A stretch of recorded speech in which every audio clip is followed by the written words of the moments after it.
వస్తుందనే? నాకంటే బెనిఫిట్స్ అయితే కొన్ని జరిగినాయి, ఆ, కొన్ని బెనిఫిట్స్ ఉన్నాయి.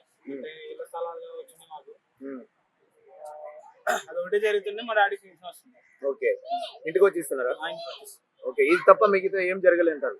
మిగతా అంటే నాకు అంటే నాది డిగ్రీ, ఆ. నాకు ఏ విధమైన లేదు, ఆ, నాకు ఏ రాలేదు. ఆ.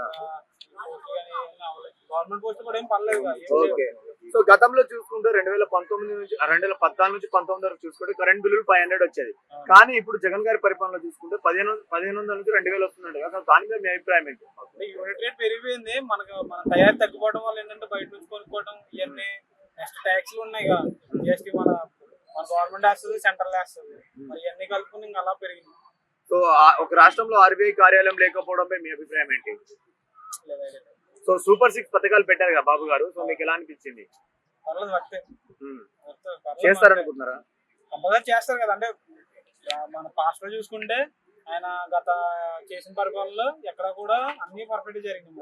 పథకాలు నడిపించాలంటే చాలా అప్పులు చేయాల్సి వస్తుంది. ఆల్రెడీ అప్పుల్లో ఉంది అదే కదా. అప్పులు ఉన్నాయి ఇప్పుడు, ఆల్రెడీ ఉన్న పథకాలు నడిపిస్తూ కొత్త పథకాలు సృష్టిస్తే ఇంకెక్కువ అవుతాయి కదా అప్పులు. అవును, ఇప్పుడు అలా అని చెప్పేసి అభివృద్ధిని ఆపుకోలేం కదా. అభివృద్ధి ఏడు ఉంది బ్రో అసలు. మరి అభివృద్ధి అంటే ఇప్పుడు అయ్యేస్తేనే కదా మన పథకాలు. ఇప్పుడు పథకాలేనా అభివృద్ధి అంటే? పథకాలే అభివృద్ధి అంటే ఇప్పుడు పథకాలు అంటే ఇప్పుడు ఇచ్చారు స్కీమ్లు, సిలిండర్ ఇస్తారని చెప్పేసి అట్లా ఏంటంటే పథకాలు ఇవ్వడానికి డబ్బులు ఉన్నాయి, మరి అభివృద్ధి చేయడానికి ఎందుకు లేదు? రాజధాని నిర్మాణానికి ఇప్పుడు ఆల్రెడీ మన టీడీపీ వ్యయంలో అమరావతిలో నేను కట్టిస్తానని చెప్పి చంద్రబాబు నాయుడు చాలా డబ్బులు అమరావతిలో ఇన్వెస్ట్ చేశారు. ఆ విషయం తెలిసే ఉంటుంది మీకు. అమరావతిలో చాలా డబ్బులు పెట్టి ఇన్వెస్ట్ చేశారు. ఈయన మూర్ఖత్వంతో ఆ బిల్డింగ్లు కూలగొట్టడం ఇవన్నీ జరిగినాయి కదా.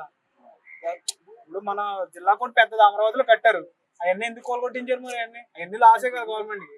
మరి అలా అని చెప్పేసి ఇప్పుడు అమరావతి, ఇప్పుడు వైజాగ్ అంటున్నారు, విజయవాడ అంటున్నారు, అమరావతి అంటున్నారు. ఈ మూడిట్లో ఏదే ఎట్లా అమరావతి సరిగ్గా అవ్వలేదు. ఈ మూడిట్లో మిగతా రెండిట్లో ఏం చేస్తారు?